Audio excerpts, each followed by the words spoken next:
আজকের গল্প বাপের বুদ্ধি। বাবা তার ছেলের সাথে দেখা করতে শহরে এলো। সেখানে এসে সে দেখতে পেল তার ছেলের সাথে একটি সুন্দরী মেয়েও সেখানে থাকে।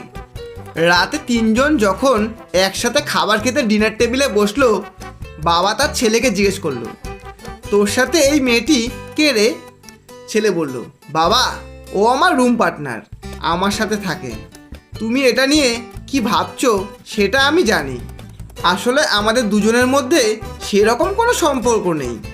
আমাদের দুজনের রুম ও আলাদা আলাদা বেড। আমরা দুজনে আসলে খুব ভালো বন্ধু।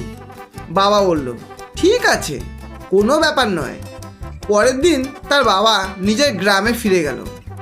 এক সপ্তাহ পর মেয়েটি ছেলেটিকে বলল, শোনো না, গত রবিবার তোমার বাবা যে প্লেটে ডিনার করেছিল সেই প্লেটটি খুঁজে পাওয়া যাচ্ছে না।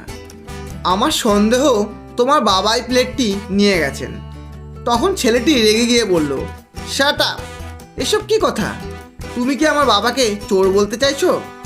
মেয়েটি বলল, তা না, চোর কেন বলবো, কিন্তু তুমি তোমার বাবাকে একবার জিজ্ঞেস করেই দেখো না।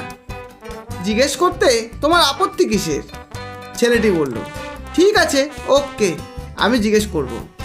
পরের দিন ছেলে তার বাবাকে একটি মেসেজ লিখে পাঠালো, আর তাতে লিখলো, আমি এটা বলছি না যে তুমি আমাদের প্লেটটা চুরি করে নিয়ে গেছো, আবার এটাও বলছি না যে তুমি প্লেটটা নিয়ে যাওনি। আসলে আমি বলতে চাইছিলাম যে তুমি যদি ভুলবশত প্লেটটা নিয়ে গিয়ে থাকো তাহলে ওটা ফেরত দিয়ে যেও, কারণ ওই প্লেটটা ওই মেয়েটির খুব পছন্দের প্লেট। ইতি তোমার ছেলে। 1 ঘন্টা পরই তার বাবার জবাব চলে এলো, আমি এটা বলছি না যে তোর রুম পার্টনার রাতে তোর সাথে ঘুমায়, আবার এটাও বলছি না যে মেয়েটি রাতে তোর সাথে ঘুমায় না। আসলে আমি বলতে চাইছিলাম যে ওই মেয়েটি যদি পুরো সপ্তাহের মধ্যে একবারও নিজের বেডে শুতে যেত তাহলে তার বালিশের নিচেই সে প্লেটটি খুঁজে পেয়ে যেত, কারণ প্লেটটা আমি ওখানেই লুকিয়ে রেখেছিলাম। ইতি তোর বাপ। ধন্যবাদ।